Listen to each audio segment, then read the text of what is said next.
The shores of Moreton Bay are a safe haven to 50,000 shorebirds, and it's an important feeding ground for endangered turtles, dugongs, dolphins and koalas.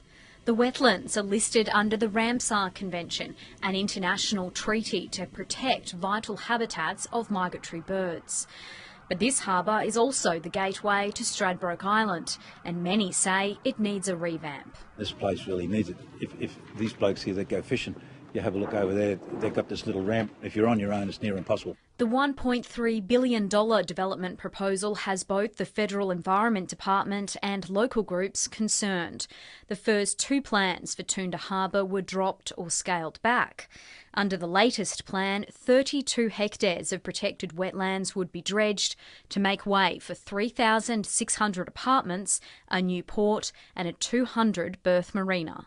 I think it's an abomination. It's a plan to totally destroy a large area of natural wetlands for housing which isn't required. Federal Department advice obtained by the ABC notes the impacts will be difficult to mitigate and offset. It finds the project will substantially modify, destroy and isolate an area of habitat for the critically endangered eastern curlew.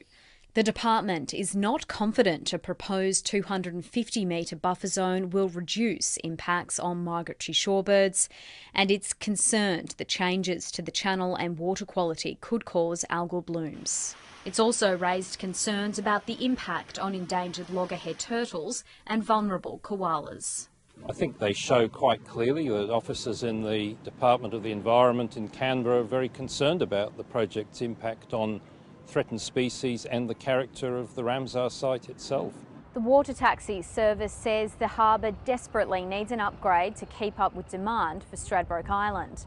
But it says there's been a lack of transparency with the planning, and it's worried the huge residential development next door will impact on its ability to run services early and late or expand.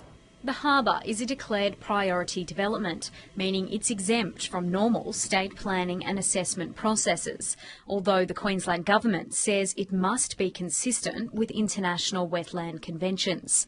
The developer, Walker Group, declined to be interviewed, but says it'll carry out further studies before seeking federal environmental approval.